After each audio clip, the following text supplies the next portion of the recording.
नमस्कार, आप देख रहे हैं सूत्र समाचार। मैं आपके साथ अंकित। खबर मुरैना से है, जहां पे अपने परिवार का उच्च भरण पोषण करने के लिए अधिक पैसे कमाने के उद्देश्य से मुरैना का मजदूर मस्कट पहुंच गया। पैसे मांगने पर गैरेज संचालक ने मारपीट करते हुए बंधक बना लिया। जब उसके परिजनों ने मुरैना के प्रशासन से गुहार लगाई, तब सुल्तान 1 माह बाद सकुशल अपने परिजनों के पास आ गया, जिससे उसके परिजनों में खुशी का माहौल दिखाई दे रहा है।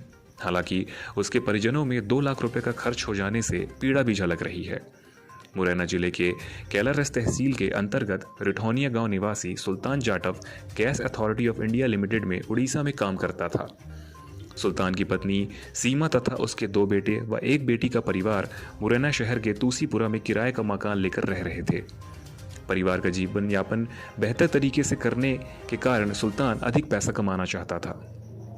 इस प्रयास में उड़ीसा के दिलीप तथा केरल के समीर से उसका संपर्क हुआ।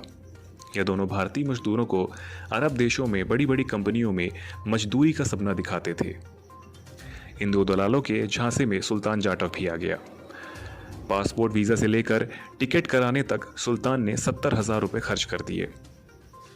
दिलीप व समीर अपने साथ सुल्तान को लेकर ओमन मस्कट के पासपा शहर पहुंच गए। इस शहर में सुल्तान को मोटर गैरेज में मजदूरी पर लगा दिया गया। काम मिलते ही एजेंट दिलीप ने उसका पासपोर्ट छीन लिया। मोटर गैरेज के ही एक कमरे में भारतीय 5 मजदूरों के साथ उसे रख दिया गया। एजेंट दिलीप पासपा से वापस चला गया।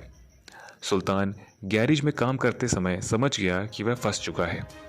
उसने 4 दिन काम करने के बाद गैरेज संचालक से पैसा मांगा, लेकिन पैसे के बदले संचालक ने गर्दन पकड़कर पिटाई की और कपड़े फाड़ दिए। इसकी शिकायत सुल्तान ने पासपा शहर की पुलिस से की, लेकिन इसका कोई प्रभाव नहीं हुआ। गैरेज संचालक व एजेंट दिलीप पासपोर्ट वापस करने के 1 लाख रुपए मांगने लगे। मस्कट तक आने में खर्च हुए पैसों से भी अभी तक सुल्तान उबर नहीं पाया था कि उसे 1 लाख रुपए की व्यवस्था समझ में नहीं आ रही थी। सुल्तान को गैरेज से बाहर नहीं निकलने दिया जा रहा था। इन परिस्थितियों से सुल्तान ने अपने परिवार को अवगत कराया। सुल्तान की पत्नी सीमा ने अपने माता पिता और बच्चों को लेकर मुरैना जिलाधीश अंकित अस्थाना तथा पुलिस अधीक्षक आशुतोष बागरी से गुहार लगाई कि वह किसी भी तरह से उसके पति को वापस लाएं। जिला कलेक्टर ने इस संबंध में मस्कट स्थित भारतीय